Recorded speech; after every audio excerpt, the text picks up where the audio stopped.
Opposition leader Devendra Fadnavis की मुश्किलें बढ़ सकती हैं। आज मुंबई पुलिस की साइबर यूनिट मालाबार हिल पर फडणवीस के सरकारी बंगले पर पहुंचकर उनका बयान रिकॉर्ड करेगी। वाज़ेह है कि यह मामला 1 साल पुराना है, जब मार्च 2021 में फडणवीस ने एक प्रेस कॉन्फ्रेंस के दौरान महकमा पुलिस की ट्रांसफर पोस्टिंग पर सवालात उठा दिए थे।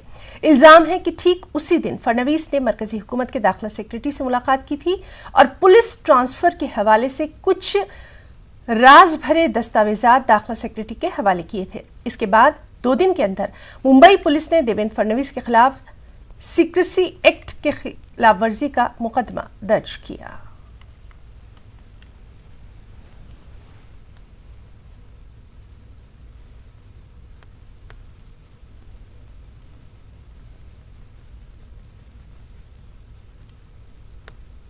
तो काफी अहम रहने वाला है महाराष्ट्र के लिए भी आज का दिन, जहां साबिक़ वज़ीर आला मौजूदा अपोजिशन लीडर देवेंद्र फडणवीस की मुश्किलें बढ़ सकती हैं।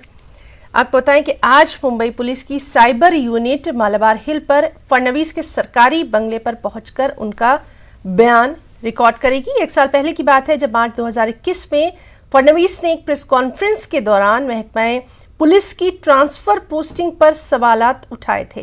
इल्जाम है कि ठीक उसी दिन फडणवीस ने मरकजी हुकूमत के दाखिला सेक्रेटरी से मुलाकात की थी और पुलिस ट्रांसफर के हवाले से कुछ राज भरे दस्तावेजात दाखिला सेक्रेटरी के हवाले किए थे।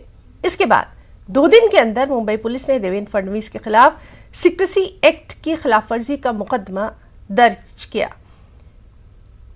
सीधे हम रुख करेंगे हमारे साथी सर्वेश तिवारी का, मुंबई में मौजूद है वो। सर्वेश, इस वक्त आप कहां पर मौजूद हैं? कितना अहम रहने वाला है आज का दिन देवेंद्र फडणवीस के लिए? हिना जी, सबसे पहले मैं न्यूज 18 के दर्शकों को देवेंद्र फडणवीस जो महाराष्ट्र विपक्ष के नेता हैं, ये उनका सरकारी बंगला है, देखते हैं, जहाँ पे देवेंद्र फडणवीस लिखा हुआ है।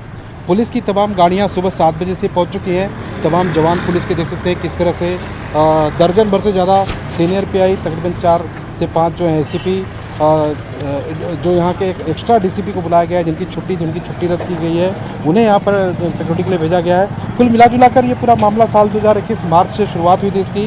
देवेंद्र फडणवीस ने एक प्रेस कॉन्फ्रेंस के दौरान जिस तरह से महाराष्ट्र पुलिस के पोस्टिंग को लेकर, जितने ट्रांसफ़र के मामले थे उसको लेकर एक खरीद फरोख्त के भ्रष्टाचार की बात कही थी और कुछ प्रेस कॉन्फ्रेंस में डॉक्यूमेंट भी पेश किए गए थे। और इतना ही नहीं, उन्होंने साफ ये भी कहा था कि उस मामले की जांच, जब से यहाँ की महाराष्ट्र सरकार उद्धव ठाकरे की 3 दलों की सरकार बनी है, उसको लेकर जो डॉक्यूमेंट उनके पास थे, उन्होंने कहा था कि इस बारे में केंद्रीय गृह सचिव को भी सूचना देंगे। प्रेस कॉन्फ्रेंस के बाद उन्होंने गृह सचिव को भी सूचना दी, जिसके बाद मामला सीबीआई तक पहुँचा।